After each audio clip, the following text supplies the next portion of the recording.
આજે આપણે દાબેલી મસાલો બનાવીશું। ચલો દાબેલી મસાલો બનાવવાનું ચાલુ કરીએ। આપણે ગેસ ચાલુ કરીશું, કઢાઈ મૂકીશું જાડા તળિયાવાળી। આપણે અડધી નાની વાટકી આખા ધાણા લીધા,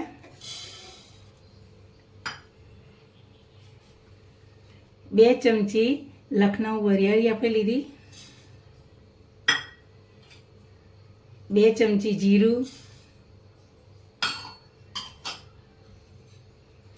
2 ચમચી કાળા મરી, 1 ચમચી લવિંગ,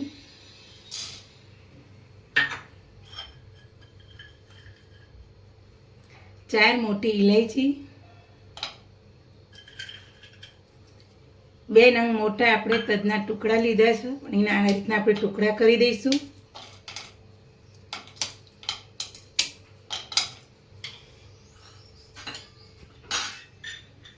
4 નંગ આપણે બાદિયા લીધા છે।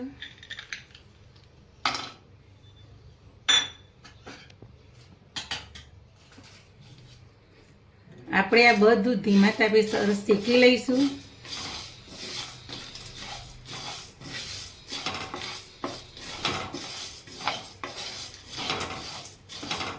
આ રીતના આપણે દાબેલી મસાલો બનાવીએ સરસ, કચ્છનો પ્રખ્યાત એવો તૈયાર દાબેલી મસાલો તૈયાર સરસ થાય છે।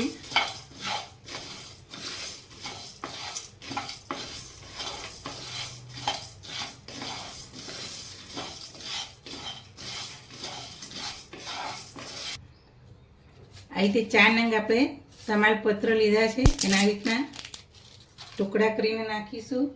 અને આંબલીનો એક આવીથી નાનો ટુકડો સૂકી આંબલીનો નાખવાનો। બધું ધીમા તાપે આપણે સરસ શેકીશું।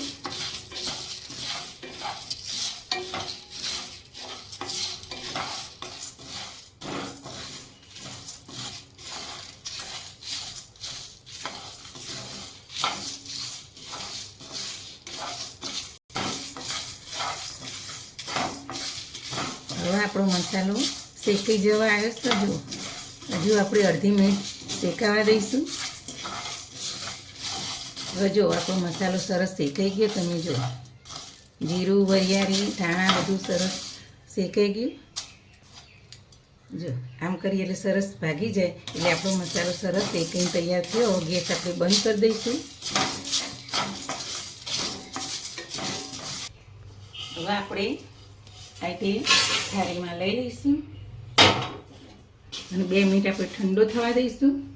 ત્યાં ઘડી આપણે હવે ગેસ ચાલુ કરી મેં 4 ચમચી ટોપરાની છીણ લીધી છે, એ નાખું। 2 ચમચી મોટી તલ લીધા સફેદ, અને 5-6 નંગ લાલ મરચાં। આ બધું આપણે ધીમા તાપે શેકી લઈએ।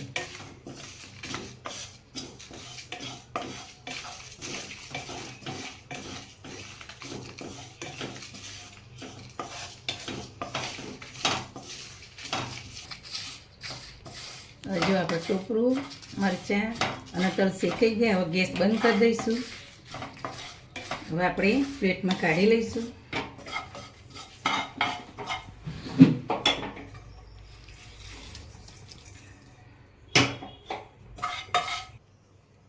હવે આપણા મસાલા ઠંડા થઈ ગયા। હવે મિક્સર જારમાં નાખીને આપણે એને પીસીશું।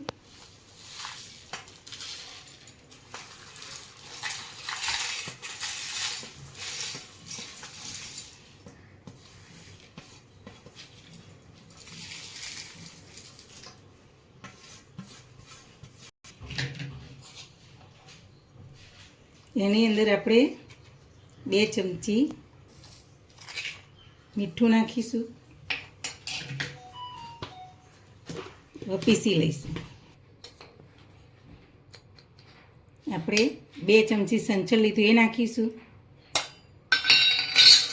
અને 1 મોટી ચમચી આપણે દરેલી ખાંડ લીધી એ નાખીશું। હવે ફરી પીસી લઈશું। હવે આપણો મસાલો પીસાઈ ગયો। આપણે આ રીતે થાળીમાં લઈ લઈશું।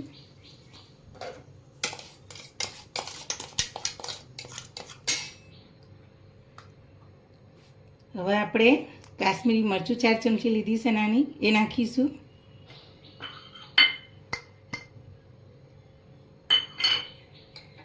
બે ચમચી આપણે ખાંડ લીધી છે આખી, એ પણ નાખીશું.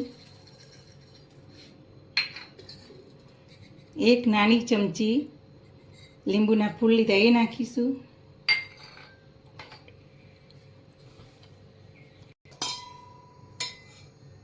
હવે એક આ રીતે મોટી ચમચી તેલ નાખીશું. હવે આપણે હાથની મદદથી બધો મસાલો મિક્સ કરીશું.